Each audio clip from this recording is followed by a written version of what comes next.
कुंजबिहारी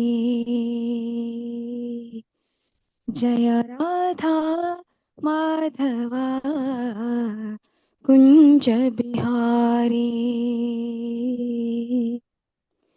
गोपी जन वल्लभ गिरिवरधारी गोपी जन वल्लभ गिरिवरधारी यशोदानंदन व्रज जनरंजन यशोदानंदन व्रज जनरंजन यमुना तीरावन चारी जय राधा माधवा कुंज बिहारी जय राधा माधवा कुंज बिहारी हरे कृष्णा कृष्णा कृष्णा हरे हरे हरे रामा राम रामा हरे हरे कृष्ण प्रभु जी प्रणाम. ഹലോ പറ്റുന്നുണ്ട് പ്രഭു. ഹരേ കൃഷ്ണ. ഇന്നലെ ഒരു പ്രോഗ്രാം കഴിഞ്ഞിട്ട് 2 മണിക്ക് എത്തിയതുള്ളൂ. വേറൊരു വീട്ടിലാണ്. എൻ്റെ ഈ ഭാഗവതമൊന്നും ഇല്ല എങ്കിലും ഹരേ കൃഷ്ണ. ഇത് തൊട്ട് മുമ്പ് പ്രഭുപാദരുടെ വാർത്തകളാണ് വായിച്ചു കൊണ്ടിരുന്നത് അല്ലേ?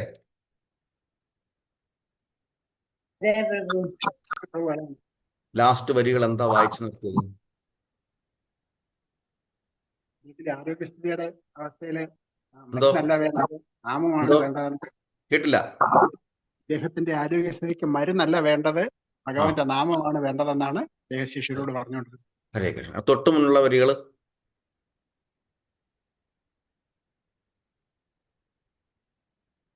ശരീരത്തിൽ പ്രഭുപാദർക്ക് യാതൊരു ശ്രദ്ധയും ഇല്ല അല്ലേ? അങ്ങനെയല്ലേ വായിച്ചത് അല്ലേ? അതെ അതെ അതെ. ശരീരത്തിൽ ആരോഗ്യത്തില് ശരീരവുമായി ഒരു ബന്ധവുമില്ല. അദ്ദേഹത്തിന് ശരീരവുമായി ബന്ധമില്ല. അങ്ങനെ ശരീരവുമായി ബന്ധമില്ലാതെ ആത്മാവിനെ മാത്രം ചിന്തിച്ചുകൊണ്ട് ഇന്ന് നമ്മുടെ മുന്നിൽ പ്രത്യക്ഷത്തിൽ ഒരു ഗുരുവുണ്ട്. ആരാ?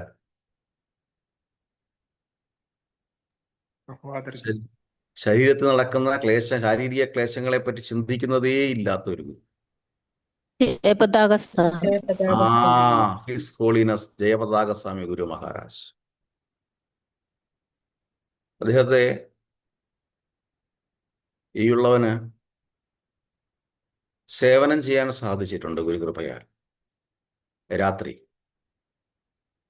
ആ സമയത്ത് കണ്ടിരിക്കുന്നത് എപ്പോൾ നേരത്തെ പ്രഭു പറഞ്ഞു സദാ നാമം ചെല്ലുന്നത്. എപ്പോഴൊക്കെ അദ്ദേഹം ഉണരുന്നുവോ അപ്പോഴെല്ലാം അദ്ദേഹത്തിൻ്റെ നാവിൽ ഹരേ കൃഷ്ണ കൃഷ്ണ കൃഷ്ണ ഹരേ ഹരി ഹരേ രാമ രാമ രാമ ഹരേ ഹരി. അദ്ദേഹത്തിൻ്റെ കൈകൾ ആ സ്റ്റാൻഡിൻ കൗണ്ടറിലായിരിക്കും. ഇതൊക്കെ നമ്മൾ കണ്ട് പഠിക്കാനുള്ളതാണ്. ഇവിടെ സമൂഹത്തിൽ അല്ലെങ്കിൽ മറ്റ് സദസ്സുകൾ അല്ലെങ്കിൽ രാജ്യങ്ങൾ തമ്മിൽ യുദ്ധം, സമൂഹങ്ങളിൽ തമ്മിൽ അല്ലെങ്കിൽ വ്യക്തിപരമായ സ്പർദ്ധകൾ, ഇതെല്ലാം ഉണ്ടാകുന്നത് ശാരീരിക താല്പര്യം മുന്നോട്ട് വരുമ്പോഴാണ്. ആണോ അല്ലേ? അല്ലയാണോ? ശരിക്കും പറഞ്ഞു കഴിഞ്ഞാൽ ഞാൻ ഈ ശരീരമല്ല ആത്മാവാണ് എന്ന തത്വം, അതായത് ആത്മതത്വത്തെ നമ്മൾ മനസ്സിലാക്കണം. അതാണ് സെൽഫ് റിയലൈസേഷൻ.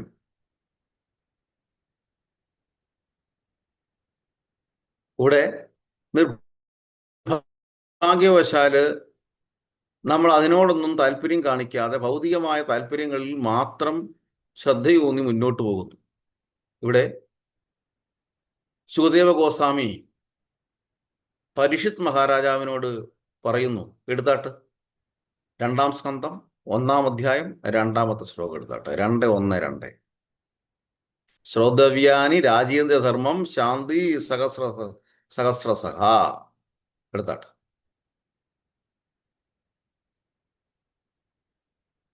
2:1-2 എടുക്കുന്നത് വരെ വളരെ ശ്രേഷ്ഠമായ ഒരു ദിവസമാണ് കടന്നുപോയത്. ഏതാ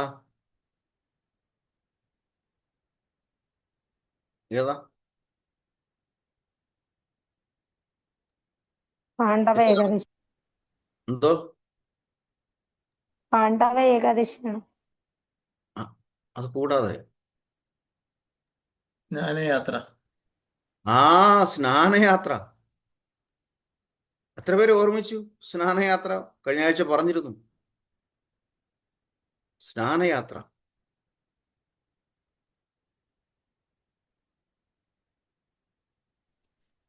എത്ര പേര്? ശ്ലോകം മാത്രം മതിയോ? ശ്ലോകവും വിവർത്തനവും വായിച്ചാട്ട്. വിവർത്തനമുള്ള ബുക്കല്ലേ പ്രഭു? ശ്ലോകം വിവർത്തനമുള്ളത് ആരെങ്കിലും എടുത്താട്ട് ശ്ലോകം വായിച്ചിട്ട് മാതാജി എന്തായാലും. ഹരേ കൃഷ്ണ. ശ്ലോക നമ്പർ 2:1-2. വായിക്കട്ടെ പ്രഭു? വായിച്ചോളൂ.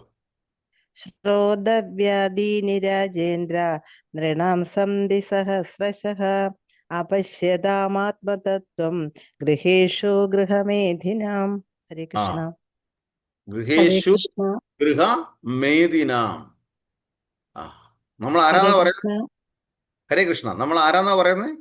ഗൃഹമേധിനാം, ഗൃഹമേധികളാണ്. വായിച്ചോട്ടോ. ഹരേ കൃഷ്ണ. ഭാവാർത്ഥം. ശ്രീല പ്രഭുപാദിക്ക് ജയ്.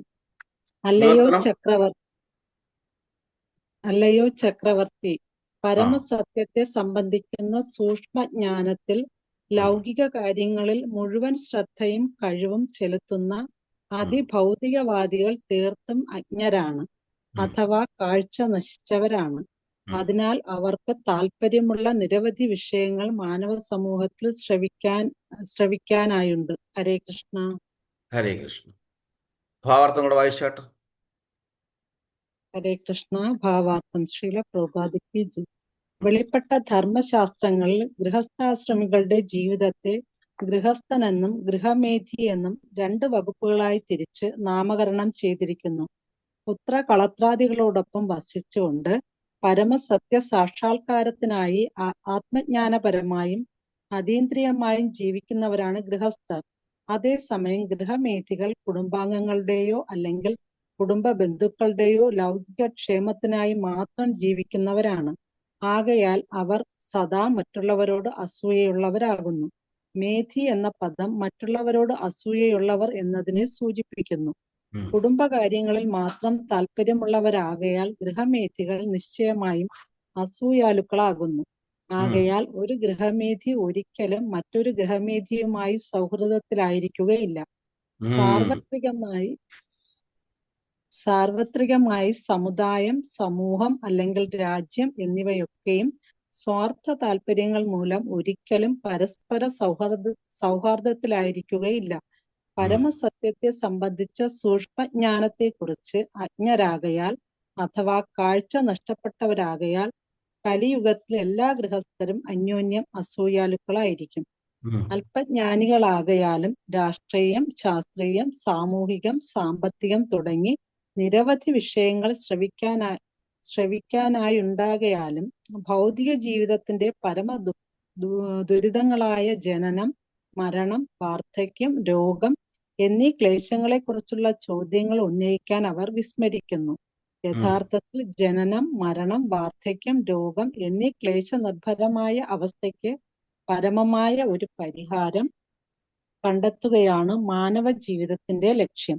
എന്നാൽ ഗൃഹമേധികൾ ഭൗതിക പ്രകൃതിയുടെ സ്വാധീനത്താൽ വ്യാമോഹത്തിൽ അകപ്പെടുന്നതിനാൽ ആത്മസാക്ഷാത്കാരത്തെ കുറിച്ചുള്ളതെല്ലാം വിസ്മരിക്കുന്നു. ഭൗതിക ജീവിതത്തിലെ പ്രശ്നങ്ങളുടെ എല്ലാം പരമമായ പരിഹാരം സ്വഭവനത്തിലേക്ക് ഭഗവത് ധാമത്തിലേക്ക് മടങ്ങിച്ചെല്ലുകയാണ്. അപ്രകാരം ഭഗവത്ഗീത 8:16 പ്രസ്താവിച്ചിരിക്കുന്നത് പോലെ ഭൗതിക അസ്തിത്വത്തിലെ ക്ലേശകരങ്ങളായ ജനനം, മരണം, വാർദ്ധക്യം, രോഗം എന്നിവ എന്നിവയെല്ലാം ദൂരീകരിക്കപ്പെടുന്നു.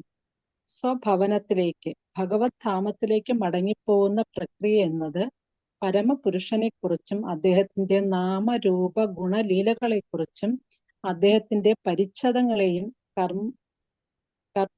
കർപ്പൂരങ്ങളെയും കുറിച്ചുള്ള പ്രതിപാദ്യ ശ്രവണമാകുന്നു. വിഡ്ഢികൾക്ക് ഇതേക്കുറിച്ച് യാതൊരറിവുമില്ല.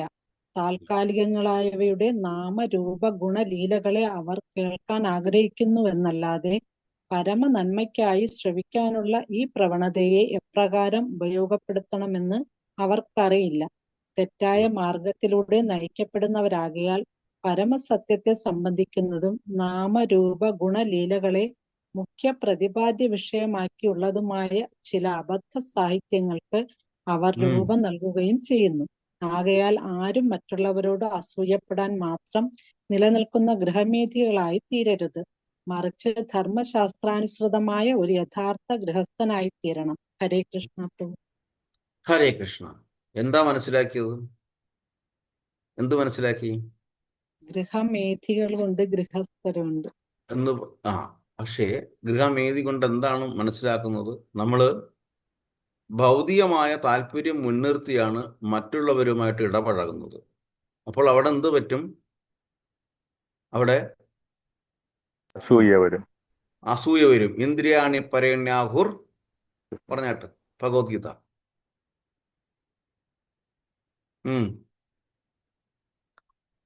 ഇന്ദ്രിയാണി പരാണ്യാഹുർ ഏതാ വരുന്നത്?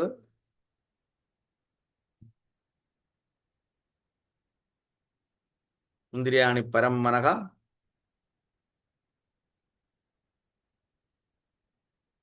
3:42 എടുത്താട്ട്. 3:42.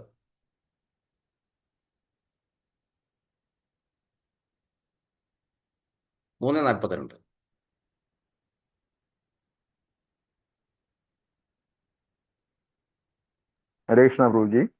വായിക്കട്ടെ. ഓം നമോ ഭഗവതേ വാസുദേവായ.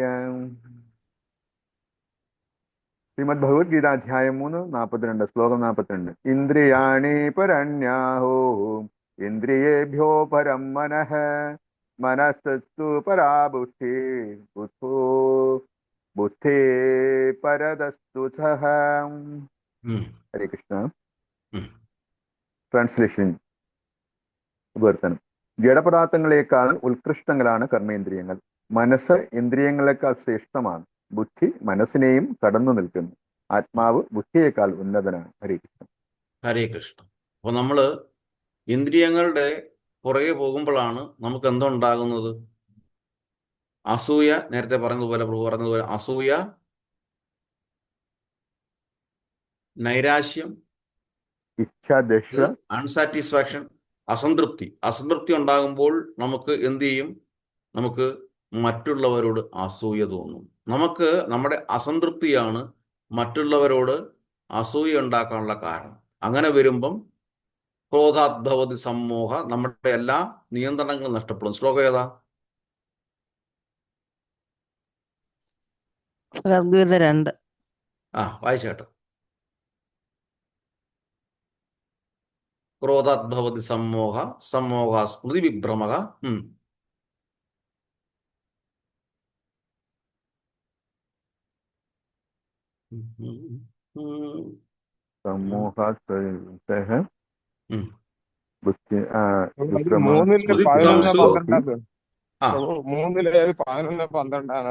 ബുദ്ധിനാശോ അടുപ്പിച്ച് 2 ശ്ലോകങ്ങളുണ്ട്.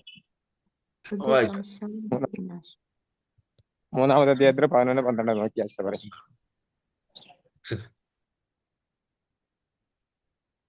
രണ്ടിൽ 63 പ്രഭു. ഹരേ കൃഷ്ണ. 2:63 എടുത്താട്ടെ.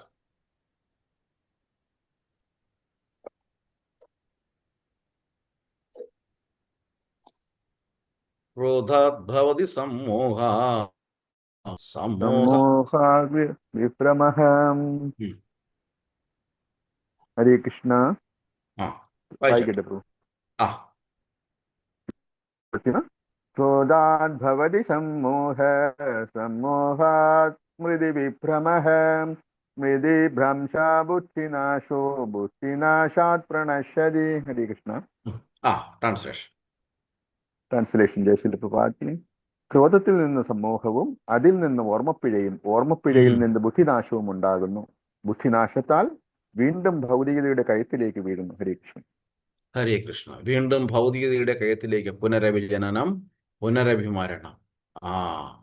വീണ്ടും ജനിക്കുക, ജന്മമൃത്യു വ്യാധികൾക്കിടയിലൂടെ നമ്മൾ ഈ സംസാര ചക്രത്തിൽ ഉഴന്നു. സംസാര സാഗരേ മഗ്നം ദീനം മാം കരുണാനിധേ കർമ്മഗ്രാഹീതാംഗം അമു.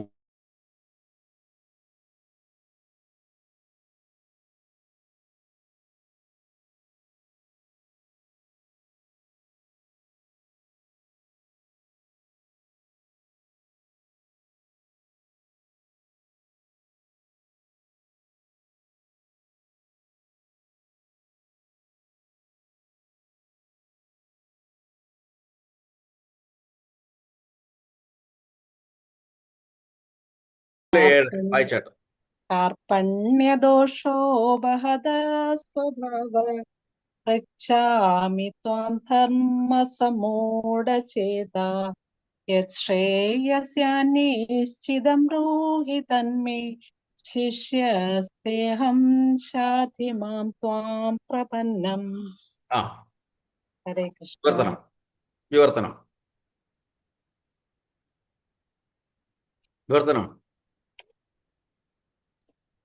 ഹരേ കൃഷ്ണ.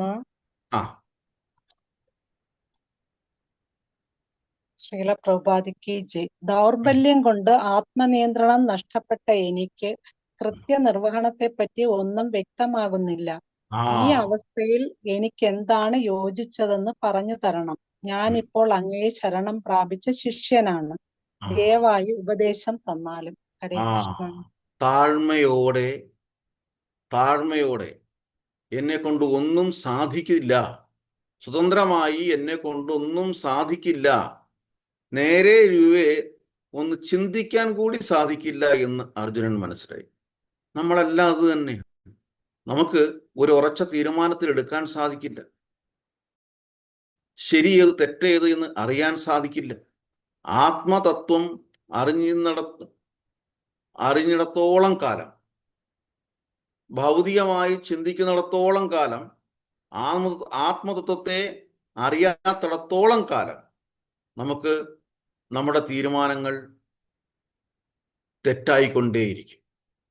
അതുകൊണ്ട് ഇവിടെ എന്ത് ചെയ്തു? അർജുനൻ ഭഗവാന്റെ മുന്നിൽ ശരണാഗതി ചെയ്തു. ആ ശരണാഗതിയെ വീണ്ടും എടുത്തു പറയുന്നു ഭഗവാൻ 18ാമത്തെ അധ്യായത്തിൽ. എന്താണ്?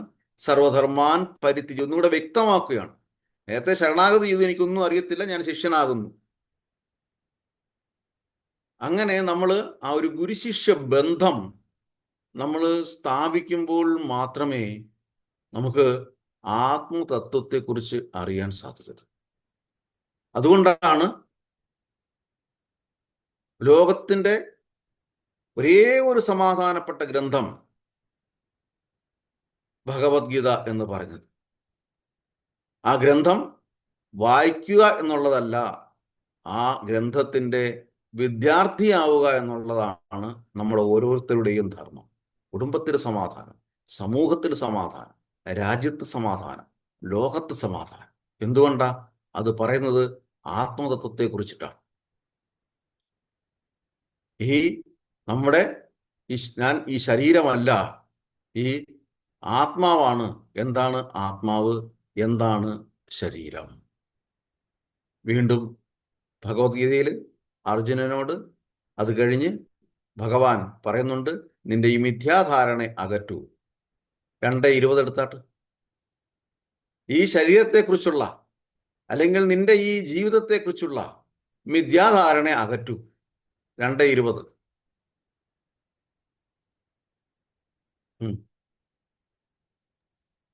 ഹരേ കൃഷ്ണ. न जायते म्रियते वा कदाचित् नायं भूत्वा भविता वा न भूयः अजो नित्यः शाश्वतोऽयं पुराणो न हन्यते हन्यमाने शरीरे. വിവർത്തനം. വിവർത്തനം ശ്രീല പ്രഭുപാദ്. ആ ആത്മാവിന് ഒരിക്കലും ജനന മരണങ്ങളില്ല. അത് ആ ഉണ്ടായിട്ടില്ല, ആ ഉണ്ടാകുന്നില്ല, ആ ഭാവിയിൽ ഉണ്ടാവുകയുമില്ല. ആ അജനും നിത്യനും ശാശ്വതനും പ്രാചീനനുമാണത്. ഉം, ശരീരം നശിക്കുമ്പോൾ അതിന് മരണമില്ല. ഉം. ശരീരം നശിക്കുമ്പോൾ അതിന് മരണമില്ല. പിന്നെ ഈ ശരീരം എന്തുകൊണ്ടാണ് ഉണ്ടാകുന്നത്? എന്തുകൊണ്ടാണ് ശരീരം ഉണ്ടാകുന്നത്? ആഗ്രഹങ്ങൾ പൂർത്തീകരിക്കും. ആ ആഗ്രഹങ്ങൾ, ചിന്തകളെ അടിസ്ഥാനമാക്കിയിട്ടാണ് ശരീരം ഉണ്ടാകുന്നത്. ചിന്തകളെ അടിസ്ഥാനമാക്കിയിട്ടാണ് ശരീരം. ഓരോ ചിന്തകൾക്ക് അതിൻ്റെ പരിപക്വം, അതായത് ഒരു പൂവ് മൊട്ടായി പിന്നെ കായായി പരിപക്വമാകുമ്പോൾ പഴുത്ത ഒരവസ്ഥ, ഇത് നമുക്ക് കഴിക്കാൻ പറ്റുന്നൊരവസ്ഥ എന്ന് പറഞ്ഞതുപോലെ ആ ചിന്തകളുടെ ആ ബീജാവസ്ഥയിൽ നിന്ന്, ബാല്യാവസ്ഥയിൽ നിന്ന്, കൗമാരാവസ്ഥയിൽ നിന്ന് വാർദ്ധക്യാവസ്ഥയിൽ എത്തുമ്പോഴേക്കും അത് പരിപക്വമാവും. ആ ചിന്തകൾക്ക് തന്നെ പരിപക്വം, ചിന്തകൾക്ക് ഒരു പ്രായമുണ്ട്. ചിന്തകൾ പരിപക്വമാകുമ്പോഴേക്കും ആ ശരീരത്തിൻ്റെ ധർമ്മം കഴിഞ്ഞു. ആ ശരീരത്തിൻ്റെ ധർമ്മം കഴിഞ്ഞു. അപ്പം ആ ആത്മാവ് ആ ശരീരം വിടാൻ ഓരോ പ്രായമാകും. കാര്യം ആ ചിന്തകളുടെ പരിപൂർണ, ആ ചിന്തകൾ എന്നുള്ള ആ ഗർഭാവസ്ഥയിൽ പരിപൂർണത പ്രാപിച്ചു കഴിഞ്ഞു. പിന്നെ അടുത്ത ഡെലിവറിയാണ്. എന്താ ഡെലിവറി? ആ ചിന്തകൾക്കനുസരിച്ചിട്ട് കർമ്മവും കർമ്മത്താൽ ഫലവും. മറ്റൊരു ശരീരത്തിലേക്ക് പോയേ തീരൂ. അപ്പൊ അങ്ങനെ വീണ്ടും ശങ്കരാചാര്യർ, ഞാൻ എപ്പോഴും പറയുന്ന പോലെ, ശങ്കരാചാര്യർ പറഞ്ഞതുപോലെ പുനരഭിജനനം പുനരഭിമരണം പുനരഭിജനനി ജഡരേ ശയനം ഇഹ സംസാരേ ബഹുദുഷ്ടാരേ കൃപയാ പാരേ. പിന്നെന്താ? കൃപയാ പാരേ ഭാഗിമുരാ. ആ മുകുന്ദനെ വിളിക്കാൻ, മുര എന്ന രാക്ഷസനെ വധിച്ചവനെ വിളിക്കാൻ ഭജ ഗോവിന്ദം ഗോവിന്ദം ഭജ മൂഢമതേ. നമ്മളെല്ലാം മൂഢന്മാരാണ്. അതുകൊണ്ടാണ് അന്യോന്യം നമ്മൾ പോരാടുന്നത്. നമ്മളെല്ലാം മൂഢന്മാരാണ്. ആർക്ക് വേണ്ടി? അതാർക്കും അറിയത്തില്ല. ശരിയല്ലേ? ആണോ അല്ലേ? അതെ അതെ ആർക്ക് വേണ്ടിയിട്ട്? എന്തിനു വേണ്ടിയിട്ട്?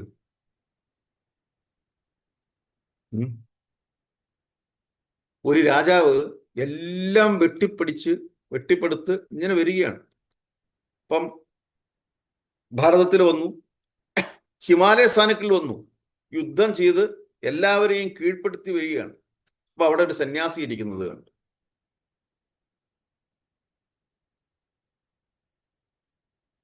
സന്യാസിയുടെ അടുത്ത് ചോദിച്ചു, നിങ്ങൾ ഇങ്ങനെ ഇരിക്കുന്നത് കൊണ്ട് എന്താണ് ഗുണം? സന്യാസി തിരിച്ചു ചോദിച്ചു, അങ്ങ് ഇങ്ങനെ യുദ്ധം ചെയ്ത് എല്ലാ രാജ്യങ്ങളും കീഴ്പ്പെടുക്കുന്നത് കൊണ്ട് എന്താ ഗുണം?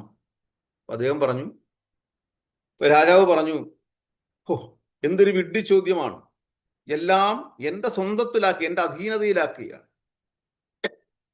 അപ്പോൾ എല്ലാ രാജ്യവും എൻ്റെ അധീനതയിലാക്കി, എന്നിട്ട് അതിനു വേണ്ടിയിട്ടാണ് ഞാൻ ഈ ഓരോ രാജ്യവും ആക്രമിച്ച് മുന്നോട്ട് പോകുന്നത്. ശരി. എത്ര ദിവസങ്ങളായി? ഇത് വർഷങ്ങളായിട്ട് നടന്നുകൊണ്ടിരിക്കുകയാണ്, തീരുന്നില്ല. എന്നിട്ട് അവസാനം തീർന്നു കഴിഞ്ഞാൽ എല്ലാം എൻ്റേതാവും. ആയിക്കഴിഞ്ഞാൽ പിന്നെ എനിക്ക് ആരും എന്നെ ചോദ്യം ചെയ്യാൻ വരത്തില്ല, എനിക്ക് സുഖമായിട്ട് കഴിയാം. സന്യാസി ചിരിച്ചുകൊണ്ട് പറഞ്ഞു, ഹേ രാജൻ, ആ സുഖമായി കഴിയുക എന്നുള്ള ആ ഒരു സ്റ്റേറ്റ്മെന്റ് ഉണ്ടല്ലോ, അതാണ് ഞാനിപ്പോൾ അനുഭവിക്കുന്നത്. ഇത്രയും കഷ്ടപ്പെടേണ്ട യാതൊരു കാര്യമില്ല. ഇപ്പം സുഖം, യഥാർത്ഥ സുഖം എന്താണെന്ന് ആരും തിരിച്ചറിയുന്നില്ല. ആത്മാവിനെ കുറിച്ച് അറിയുമ്പോൾ മാത്രമേ, ജീവശാസ്ത്രത്തെക്കുറിച്ച് അറിയുമ്പോൾ മാത്രമേ യഥാർത്ഥ സുഖം എന്താണെന്ന് അറിയും. അതുവരെ അവർ അജ്ഞാനികളാണ് എന്ന് പറഞ്ഞു കഴിഞ്ഞാൽ തമോ ഗുണത്തിലാണ് പെട്ടിരിക്കുന്നതെന്ന് അർത്ഥം. ആ താമസിക ഗുണത്തിൽ നിന്നുകൊണ്ട് പ്രവർത്തിക്കുമ്പോൾ മദ്യപിച്ച് വഴിയിൽ കിടക്കുന്നവനും പറയും ഞാൻ സുഖം അനുഭവിക്കുകയാണ് എന്ന്. മനസ്സിലാകുന്നുണ്ടോ? മനസ്സിലാകുന്നുണ്ടോ?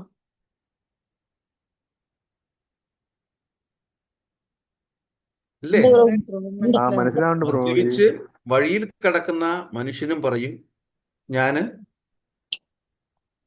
സുഖം അനുഭവിക്കുന്നതാണ്, ജീവിതം എൻജോയ്. എന്നിട്ട് ഇന്ദ്രനും അവര് നമ്മളെ ഇല്ലേ പ്രഭു, ഇന്ദ്രനും പറഞ്ഞ സുഖം അനുഭവിക്കുകയാണെന്ന്.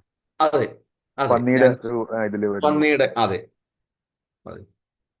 സമയമായി, തിരിച്ച് ദേവലോകത്തേക്ക് എത്തണം. ഇല്ലേ? ഇല്ലേ? ഇല്ലേ പ്രഭു? അതല്ലേ അതെ പറഞ്ഞത്? അതെ. തിരുവനന്തപുരത്ത് പിന്നെ വിളിക്കാനായിട്ട് ചെന്നപ്പോഴത്തേക്ക് പറഞ്ഞു ഐ ആം ഹിയർ ഹാപ്പി. ഇത്തിരി കൂടെ സമയം തരൂ, എന്തൊരു രുചിയാണ് ഞാൻ കഴിക്കുന്ന ആഹാരത്തിന്. ഇല്ലേ? ഇല്ലേ? അപ്പം ഇതുപോലെയാണ് നമ്മളും മാലിന്യങ്ങൾ കഴിച്ചിട്ട് അതിൽ സുഖം അനുഭവിക്കുക.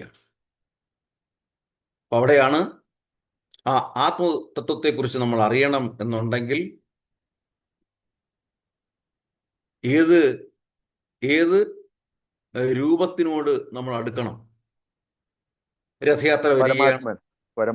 പരമാത്മാവിനെ കുറിച്ച്, ആ പരമാത്മാവിനെ കുറിച്ച് നമ്മൾ ഓർമ്മിക്കുമ്പോൾ, പ്രത്യേകിച്ച് ഈ ദിവസങ്ങൾ, എല്ലാ ദിവസവും ഓർമ്മിക്കേണ്ട, വായിക്കേണ്ട ഒരു ശ്ലോകമുണ്ട്.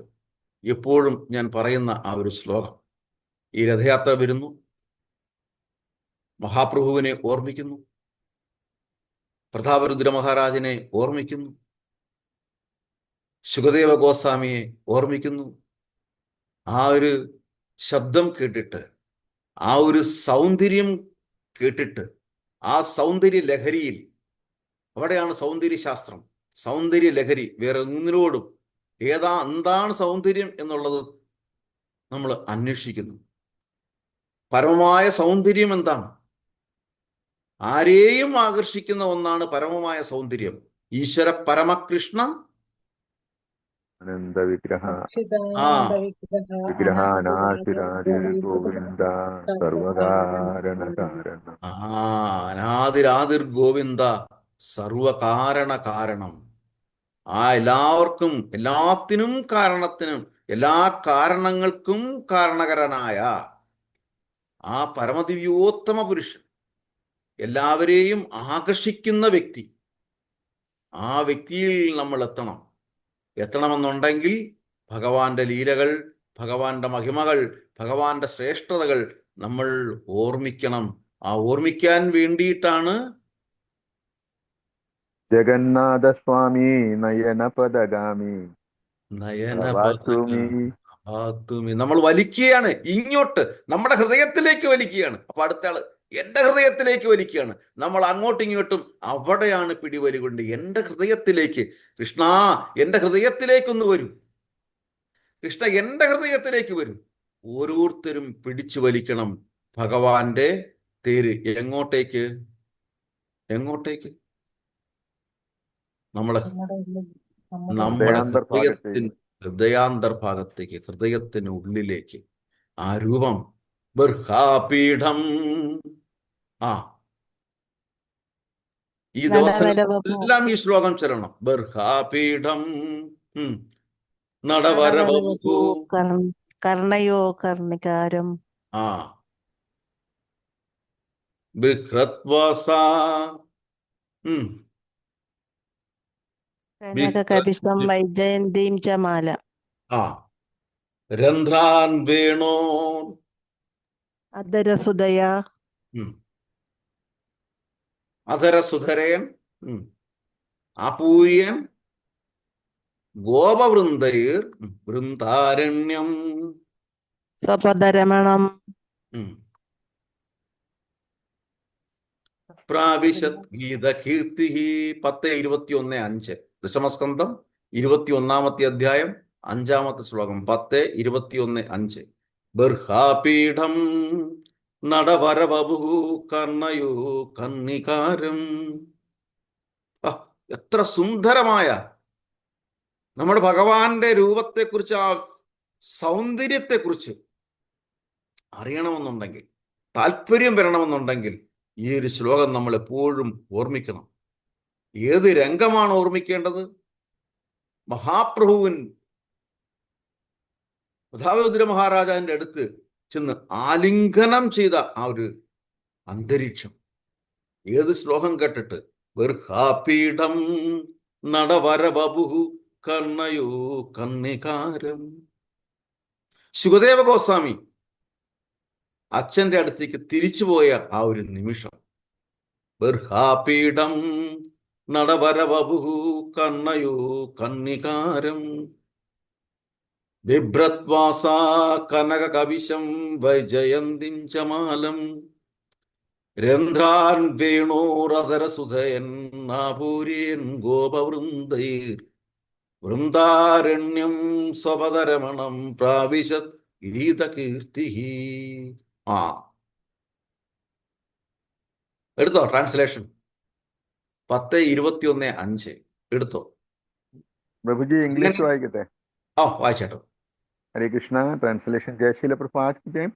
Wearing a peacock feather ornament upon his head, blue karnikara flowers on his ears, a yellow garment as brilliant as gold, and Vaijayanti garlands, Lord Krishna exhibited his transcendental forms as the greatest of dancers as he entered the forest of Vrindavana, beautifying it with the marks of his footprints. He filled the holes of his flutes with the nectar of his lips, and cowherd boys sang his glories. Hare Krishna. ഹരേ കൃഷ്ണ. ഇതിനപ്പുറത്തോട്ടൊരു സൗന്ദര്യമില്ല. എത്ര സുന്ദരമായിട്ടാണ് വർണ്ണിച്ചിരിക്കുന്നത്. ഇതിനപ്പുറത്തോട്ട് സൗന്ദര്യമില്ല. ആ സൗന്ദര്യം വായിക്കുമ്പോഴേ അത് മനസ്സിൽ നമ്മൾ കാണണം. കാണുമ്പോഴേ നമുക്ക് എന്തുണ്ടാകണം? നമ്മുടെ ശരീരം വിറങ്ങലിക്കണം. നമ്മുടെ ശരീരം വിറങ്ങലിക്കണം. നമ്മുടെ ശരീരം ഭക്തി വിലോചനേന സന്തസദൈവ ഹൃദയേഷു വിലോകയന്തി യം ശ്യാമസുന്ദര അചിന്ത്യ ഗുണസ്വരൂപം ഗോവിന്ദമാദിപുരുഷം പ്രേമാഞ്ജന ചുരിത വിലോചനേന. പ്രേമം കൊണ്ട് നമ്മൾ അഞ്ജനം എഴുതണം. ആ കണ്ണുകളിൽ വെള്ളം വരണം. നമ്മുടെ ശരീരം വിറങ്ങലിക്കണം. നമ്മുടെ ശരീരം ചുരുങ്ങണം. നമ്മുടെ കണ്ണുകൾ നയനാശ്രുധാരയ പുറത്തോട്ട് തള്ളണം. ജഗന്നാഥ സ്വാമി നയനപദകാമി ഭവാത്തുമേ. ഭഗവാന്റെ കഥകൾ കേട്ടിട്ട് ഭഗവാന്റെ കണ്ണുകൾ പോലും തള്ളി, ഇല്ലേ? സുഭദ്രാമയുടെ കണ്ണുകൾ തള്ളി, ബലരാമന്റെ കണ്ണുകൾ തള്ളി. അത്ര മനോഹരമായിട്ട് നമ്മൾ അന്യോന്യം നമ്മൾ ഭഗവാനെ പറ്റി വർണ്ണിക്കണം. ആ കഥയിൽ നമ്മൾ മുഴുകി, നമ്മുടെ ശരീരം ചുരുങ്ങി, നമ്മുടെ കണ്ണുകൾ തള്ളി, ആ എല്ലാം രോമകൂപങ്ങളെല്ലാം ഭഗവാനിലോട്ട് ശ്രദ്ധ വരണം. ജഗന്നാഥ സ്വാമി നയനപദകാമി ഭവാത്തുമേ. ഇതിൽ പരം സന്തോഷം, ആനന്ദം നമുക്ക് വേറെ ഒരിടത്തും കിട്ടത്തില്ല. ഭഗവാൻ പോലും ഭഗവാന്റെ കഥകൾ കേട്ട് സന്തോഷിച്ചു, ആനന്ദിച്ചു. ആ ആനന്ദം, ഭഗവാൻ ആനന്ദിക്കുമ്പോൾ നമ്മുടെ ശരീരത്തിനും നമ്മുടെ ആത്മാവിനും ആനന്ദമുണ്ടാകും.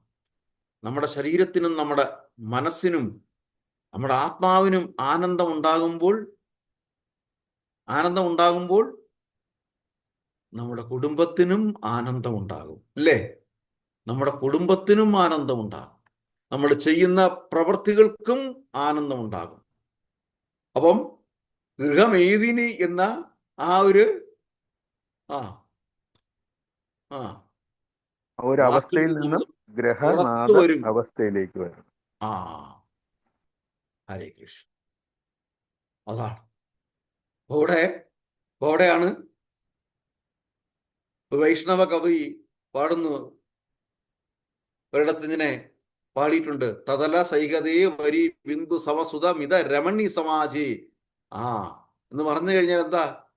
നമ്മൾ കുട്ടികൾ, മിത എന്നാൽ സുഹൃത്തുക്കൾ, രമണി എന്നാൽ ഭാര്യ, ഇങ്ങനെയൊക്കെയുള്ള ചിന്തകളുമായിട്ട് നമ്മൾ മുന്നോട്ട് പോകും. ഇതിനും അപ്പുറത്തോട്ടുള്ള ഇതിന് ചെറിയ മിതമായ ഒരു പക്ഷേ ഇതിനപ്പുറത്തോട്ട് പോകുന്നതാണ് ഏറ്റവും വലിയ അപകടം. എല്ലാം എന്റേതാണെന്നുള്ള അർത്ഥത്തിലോട്ട് പോകുമ്പോഴാണ് വീണ്ടും അസുഖകരമായ അവസ്ഥയിലേക്ക് പോകുന്നത്. അങ്ങനെ അസുഖകരമായ അവസ്ഥയിലേക്ക് പോകുമ്പോൾ, ആത്മതത്വത്തെ മനസ്സിലാക്കാതെ പോകുമ്പോൾ ജീവിതം ഒരു പരാജയമായി പോകും. ആ ജീവിതം പരാജയമായി പോകുന്ന ഒരു വ്യക്തി ഒരു സമൂഹത്തിന്റെ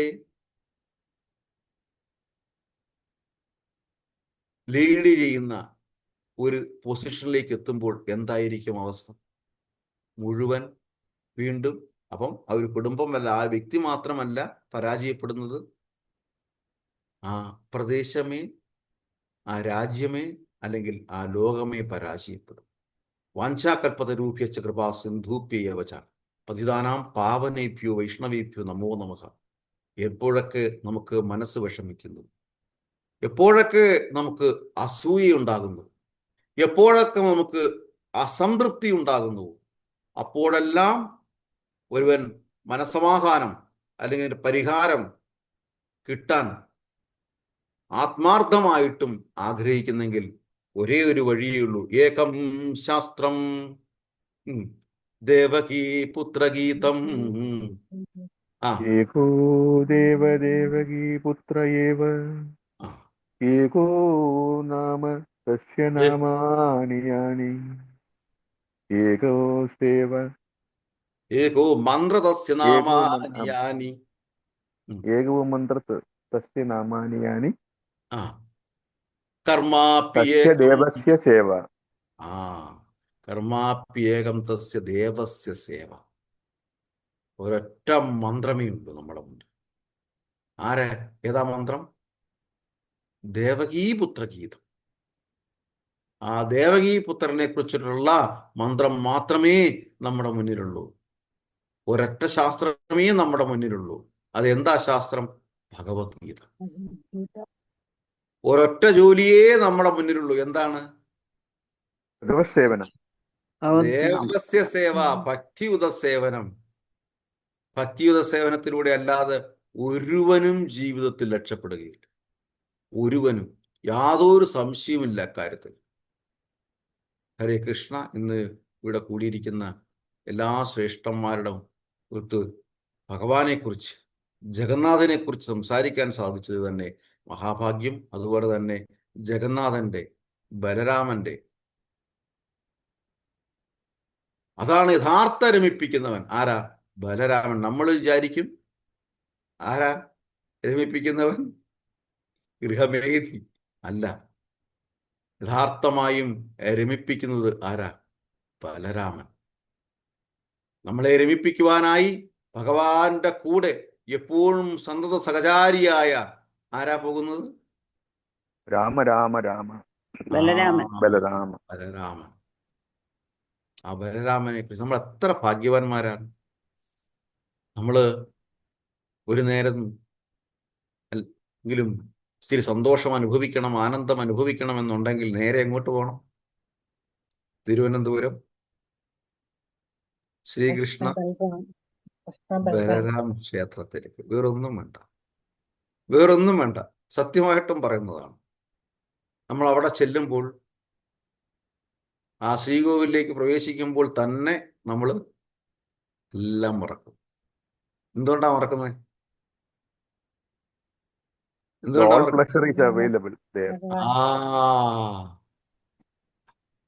ഭഗവാന്റെ തോളിൽ കയ്യും വെച്ച് സുസ്മേരവദനായിട്ട് ആരിയ്ക്കുക അവിടെ?